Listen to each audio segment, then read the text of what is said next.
ಅವರು ಕ್ಷೇತ್ರ ಶಿಕ್ಷಣಾಧಿಕಾರಿಗಳು.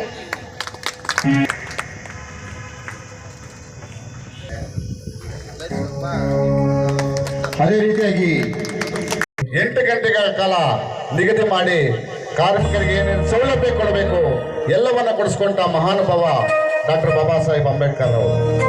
ಈ ವಿಶ್ವ ಕಾರ್ಮಿಕ ದಿನಾಚರಣೆಯ ದಿನದಂದು ನಾವು ಅವರನ್ನು ನೆನೆಯಬೇಕಾಗಿರ್ತಕ್ಕಂಥದ್ದು ನಮ್ಮ ಧರ್ಮ. ಹಾಗಾಗಿ ಈ ಉದ್ಘಾಟನೆ ಗೀತೆಯನ್ನ ಅಂಬೇಡ್ಕರ್ ಅವರಿಗೆ ಅರ್ಪಿಸ್ತಾ ಒಂದು ಅಂಬೇಡ್ಕರ್ ಹಾಡು ನಮ್ಮ ವಿಜಯವಾಡ ಜಗದೀಶ್ ಅವರಿಂದ.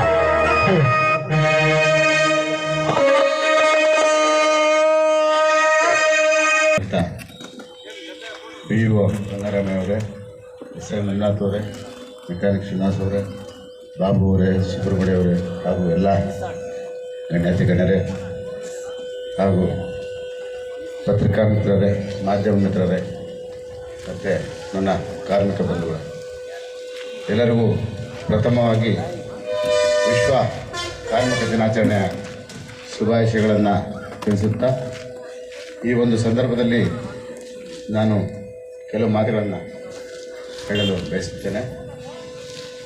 ಡಾಕ್ಟರ್ ಬಾಬಾ ಸಾಹೇಬ್ ಅಂಬೇಡ್ಕರ್ ಅವರ ಒಂದು ಆಶಯದಂತೆ ಕಾರ್ಮಿಕ ವರ್ಗಕ್ಕೆ ಈ ಹಿಂದೆ ಕಾರ್ಮಿಕರು ಅಂದರೆ ಜಿದ್ದಾಳೋಗಿದ್ದಂಗೆ, ಅವರಿಗೆ ಸಮಯ ಇಲ್ಲ, ರಾತ್ರಿ ಇಲ್ಲ, ಹಗಲಿಲ್ಲ, ಊಟ ಇಲ್ಲ, ತಿಂಡಿ ಇಲ್ಲ.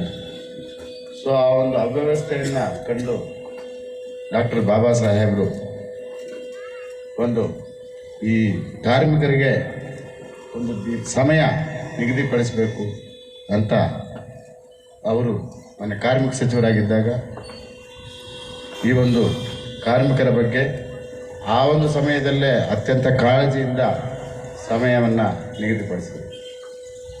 ಇವತ್ತು ಬಂಧುಗಳೇ, ಕಾರ್ಮಿಕರು ದೇಶದ ಬೆನ್ನೆಲುಬು. ಯಾವ ರೀತಿ ನಾವು ರೈತರು ದೇಶದ ಬೆನ್ನೆಲುಬು ಅಂತ ಹೇಳ್ತೀವಿ, ತಾವುಗಳು ಅದೇ ರೀತಿ ಬೆನ್ನೆಲುಬು. ಇವತ್ತು ತಾವಿಲ್ಲ ಅಂದರೆ ಯಾವುದೇ ಒಂದು ಸಂಸ್ಥೆ ಅಥವಾ ಒಂದು ಕಾರ್ಖಾನೆ ಯಾವುದೂ ಇಲ್ಲ. ಹಾಗಂತ ಕಾರ್ಮಿಕರಾಗಿ ಉಳಿಬಾರ್ದು. ಈ ದೇಶದ ಅತ್ಯಂತ ಶ್ರೀಮಂತ ಅಂಬಾನಿ ಕುಟುಂಬ, ಧೀರುಭಾಯಿ ಅಂಬಾನಿಯವರು ಒಂದು ಕಾಲದಲ್ಲಿ ಕಾರ್ಮಿಕರೇ. ಅವರು ಇವತ್ತು ಪ್ರಪಂಚದಲ್ಲಿ 400 500 ಸಾವಿರ ಅಂದರೆ ಶ್ರೀಮಂತರು ಸ್ಥಾನದಲ್ಲಿದ್ದಾರೆ ಪ್ರಪಂಚದಲ್ಲಿ. ಕಾರ್ಮಿಕ ಹಾಗೇ ಉಳಿದೆ ಅವ್ರ ಮಕ್ಕಳನ್ನು ಒಳ್ಳೆಯ ವಿದ್ಯಾಭ್ಯಾಸ ಕೊಟ್ಟು ಒಳ್ಳೆಯ ಒಂದು ಜೀವನ ರೂಪಿಸಬೇಕು.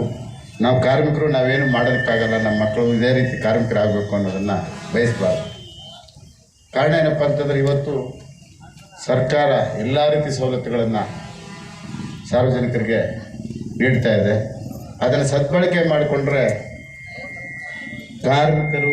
ಕಾರ್ಮಿಕರ ಮಕ್ಕಳು ಅವರು ಒಂದು ಕಾರ್ಖಾನೆಯ ಮಾಲೀಕರಾಗ್ಬೋದು, ಒಂದು ಸಂಸ್ಥೆಯ ಮಾಲೀಕರಾಗ್ಬೋದು.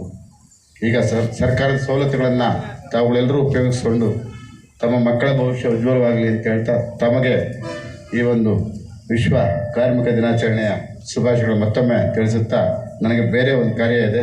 ತಮ್ಮ ಅಪ್ಪಣೆ ಮೇರೆಗೆ ನಾನು ಈಗ ಇಲ್ಲಿಂದ ನಿರ್ಗಮಿಸ್ತಾ ಇದ್ದೀನಿ. ಜೈ ಹಿಂದ್, ಜೈ. ನೀವು ಕಾರ್ಮಿಕರಾಗಿದ್ದೀರಿ, ನಿಮ್ಮ ಮಕ್ಕಳು ಕಾರ್ಮಿಕರಾಗಿರಬಾರ್ದು.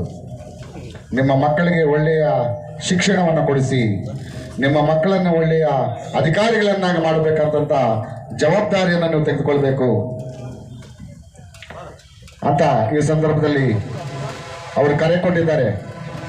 ಇಂದಿನ ಮಕ್ಕಳೇ ಮುಂದಿನ ಪ್ರಜೆಗಳು, ಈ ಭಾರತದ ಭವಿಷ್ಯದ ನಿರ್ಮಾತೃಗಳು.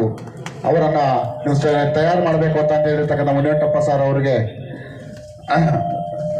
ಧನ್ಯವಾದಗಳು. ಅವರಿಗೆ ಒಂದು ಸಣ್ಣ ಸನ್ಮಾನವನ್ನು ಮಾಡ್ತಾ ಇರ್ತಕ್ಕಂಥ ನಮ್ಮ ಕಾರ್ಮಿಕ ಬಂಧುಗಳಿಗೆ, ನಮ್ಮ ಕಾರ್ಮಿಕ ಸಂಘಟನೆಯ ರಾಜ್ಯ ಕಟ್ಟಡ ನಿರ್ಮಾಣ ಕಾರ್ಮಿಕ ಸಂಘ ಮುಳಬಾಗಿಲು ಅವರಿಗೆ ಧನ್ಯವಾದಗಳನ್ನು ಅರ್ಪಿಸ್ತಾ ಇದ್ದೀನಿ. ಈ ಒಂದು ಸಂದರ್ಭದಲ್ಲಿ